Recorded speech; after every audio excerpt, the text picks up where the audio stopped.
I don't know हम क्यों China से कंपैरिजन करते हैं। हमारा एजुकेशन का जो स्पेंडिंग है वो $12 बिलियन का और चाइना $800 बिलियन साल का खर्चा करता है। 800 बिलियन और 12 बिलियन, और फिर आप कह रहे हैं कि जी चाइना के साथ हम कैसे हो सकता है मुकाबला आपका भाई। जो मुंह में डालने वाली चीज है नाले में गिराई जा रही है, और जो नाले में गिराने वाली चीज है वो मुंह में गिराई जा रही है। ये तालीम का सारा मामला है भाई। बिजनौर में एक कुत्ता कई दिन से हनुमान जी की मूर्ति के चक्कर लगा रहा था भाई, लोग कुत्ते को पूजने लग गए। अगर यही पैसा आपने तालीम पर लगाया होता तो आज कुत्ते की पूजा ना होती। आपके अंदर शौर होता तो वो लिफाफे के अंदर से नोट निकलते तो आप उनके मुंह पे मारते और कहते हमें अपने मुल्क की तरक्की चाहिए, एक वक्त या 5 वक्त का राशन के पैसे नहीं चाहिए। अस्सलाम वालेकुम नाजरीन, मैं हूं आपका अपना सरफराज विकी अल मशहूर सुसरा। नाजरीन, कोई भी मुल्क अगर तरक्की करना चाहता है या कोई भी मुल्क ने तरक्की करनी है तो उसमें तालीम बहुत ज़रूरी होती है। फिर तालीम एक ऐसी चीज़ है कि जिससे जो चोरी नहीं होती, तालीम वो चीज़ है जो चोरी नहीं होती।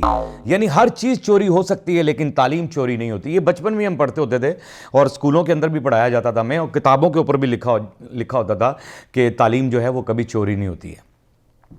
लेकिन हर मुल्क की ये कोशिश होती है कि हम अपने जितने भी रहने वाले बशिंदे हैं उनके अंदर तालीम जैसा शऊर जो है वो बेदार कर दें, तालीम उन तक कन्वर्ट कर दें।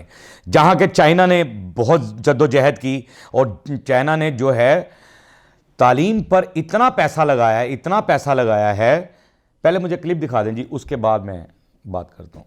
आई डोंट नो हम क्यों चाइना से कंपैरिजन करते हैं। हमारा एजुकेशन का जो स्पेंडिंग है वो $12 बिलियन का और चाइना $800 बिलियन साल का खर्चा करता है एजुकेशन के अंदर।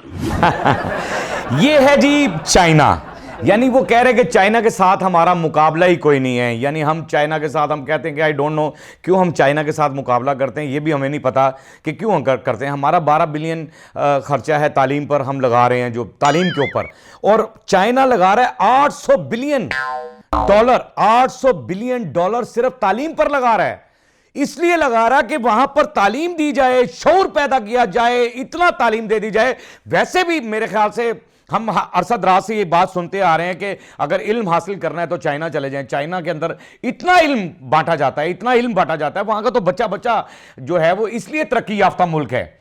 चाइना इसलिए सुपर पावर बनने जा रहा है, इसलिए तरक्की याफ्ता मुल्क है कि वहां पर तालीम के ऊपर तवज्जो की जाती है। लेकिन यहां पर इंडिया में सिर्फ ओनली 12 मिलियन, यानी 800 बिलियन और 12 बिलियन, कितना फर्क है। और फिर आप कह रहे हैं कि जी चाइना के साथ हम वर्सेस चाइना कैसे हो सकता है मुकाबला आपका भाई। चाइना के साथ तो मुकाबला हो ही नहीं सकता इंडिया का। अच्छा, अब इसकी अफेक्ट्स क्या होते हैं? अफेक्ट ये पड़ते हैं तो फिर आपके अंदर जो है वो शऊर नहीं रहता। वो शऊर कैसे नहीं रहता, पहले मैं वीडियो दिखा दूं, उसके बाद फिर आपको कमेंट्स करता हूं। दिखाइएगा जी वीडियो।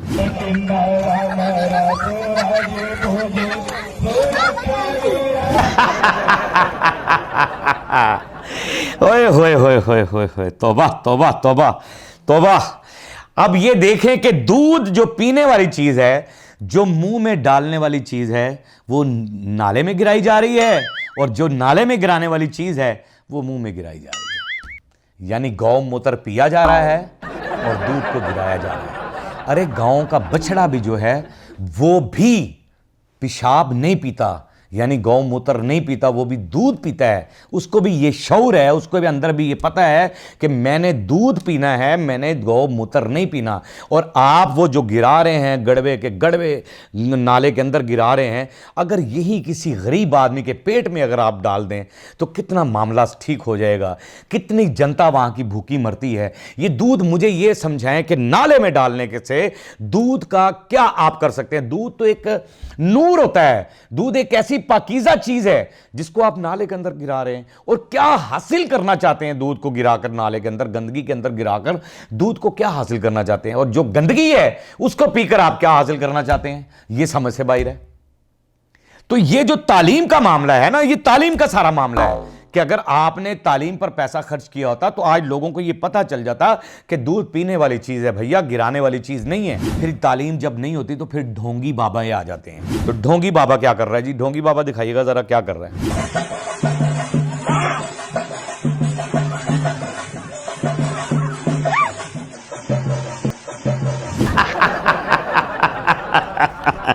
लानत है यार तुम पर, बेधुर फिट है मुंह तुम्हारा। ये कौन सा बाबा है भाई जो चाटे जा रहा है सर को, और सर को इतना सा चाट के इतना कौन सा आशीर्वाद दे रहा भाई? ये कौन सा, पीछे जैसे मैंने दिखाया था कि वो नीचे से गुजर रहे हैं टांगों के, ये कौन से बाबे आ गए भाई कि औरतें टांगों के नीचे से गुजर रही हैं और आशीर्वाद दे रहे हैं? वो जी कमाल हो गया जी, पता नहीं क्या बन जाएगा, क्या तरक्कियां हो जाएंगी, क्या कामयाबियां हो जाएंगी। क्या आपकी सरकार को ये होश नहीं है कि हमने किन चीजों पे तवज्जो करनी है, कि हमने दिखाना क्या है, लोगों को बताना क्या है, लोगों को सिखाना क्या है? नहीं, कोई मसला ही नहीं है। सिर्फ अपनी कुर्सी से अपने मतलब है, अपने चक्कर से गिर्द गिर्द के अंत भक्तों को खुश कर लें, बस वो मामला है।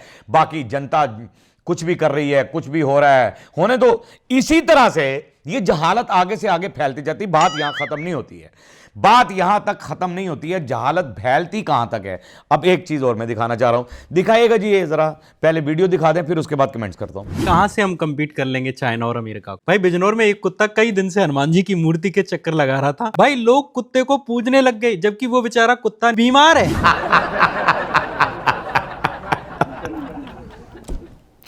वो कुत्ता गलती से कहीं मंदिर में चला गया और बीमार कुत्ता था, निकलने की कहीं उसे जगह नहीं मिल रही थी, और वो इर्द गिर्द चक्कर लगाने लग गया मंदिर के, और सारे जितने भी हैं उसी को भगवान समझने लग गए और उसकी पूजा करने लग गए, कुत्ते की पूजा करने लगे। अब वो क्या करूं, सरकार ही आपकी वो है जो ये है चक्कर लगा रहे हैं, समझ तो आप यही हैं कि सरकार भी वैसी है, तो वो चक्कर लगा रहा है तो उसकी पूजा कर रहे हैं। कमाल हो गया।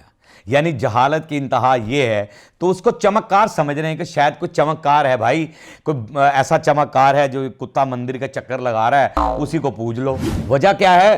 तालीम का फैक्ट, कि जहां 800 बिलियन लगा रहा है चाइना और आप सिर्फ 12 बिलियन लगा रहे हैं। 12 और 800 में कितना फर्क है?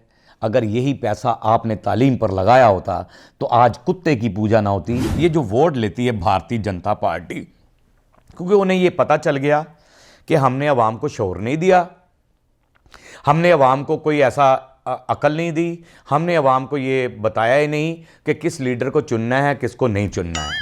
यहां पर फिर क्या होता है, पहले वीडियो दिखा दें जी, फिर मैं बताता हूं।